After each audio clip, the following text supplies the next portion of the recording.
ढगोबा आणि पृथ्वीची सफर. एका निळाशार आकाशात ढगोबा नावाचा एक छोटासा कापसासारखा पांढरा दिसणारा ढग राहायचा.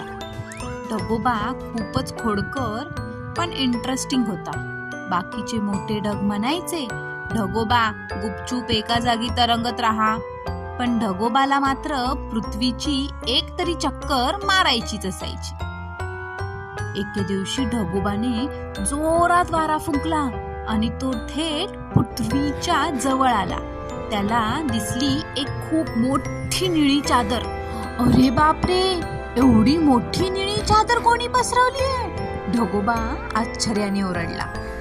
तेवढ्यात खाली असलेला एक मासा उडी मारून म्हणाला, अरे ही चादर नाहीये, हा तर महासागर आहे. आपल्या पृथ्वीवर सगळ्यात जास्त म्हणजे 71% पाणी आहे, म्हणून तर वरून आपल्याला पृथ्वी निळी दिसते. ढगोबा पुढे निघाला. त्याला खाली काहीतरी हिरवेगार दिसले. तो तिथे जाऊन आराम करणार, तोच त्याला जोरात शिंक आली. त्याच्या शिंकेमुळे पाऊसच पडू लागला. खाली असलेली झाडं आनंदाने डोलू लागली. एक छोटासा ससा बाहेर आला आणि म्हणाला, ए ढगोबा, तू तर आम्हाला आंघोळच घातलीस की रे. हे आमचं जंगल आणि जमीन आहे. पृथ्वीवर आम्हाला राहण्यासाठी जमीन, प्यायला पाणी आणि श्वास घ्यायला हवा, म्हणजे काय तर ऑक्सिजन रे. हे इतर कोणत्याही ग्रहावर ऑक्सिजन मिळत नाही बरे का? हे ऐकून ढगोबा विचारात पडला. त्याने सहजच वर पाहिले तर त्याला सूर्य दिसला. त्याला वाटले सूर्य पृथ्वीला गिळून टाकेल. तो घाबरून एका मोठ्या ढगामागे लपला. तेवढ्यात एक शहाणा पक्षी उडत आला आणि म्हणाला, अरे घाबरू नकोस, पृथ्वी सूर्यापासून अगदी योग्य अंतरावर आहे.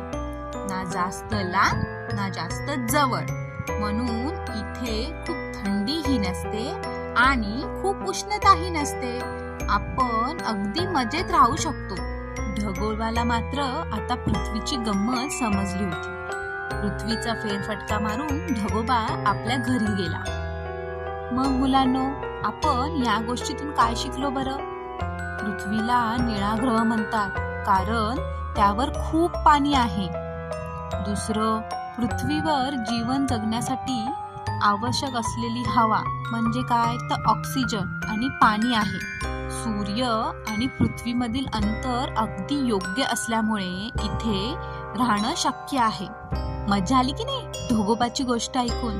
पुढच्या आठवड्यात आपण भेटायला जाणार आहोत सूर्याच्या सगळ्यात जवळच्या मित्राला, म्हणजे कोण तर बुध, मर्क्युरी या ग्रहाला.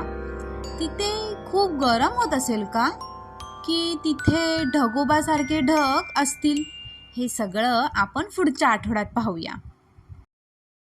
तुम्हाला जर आपलं चॅनल आवडलं असेल, प्लीज लाईक करा, शेअर करा आणि सबस्क्राईब करा.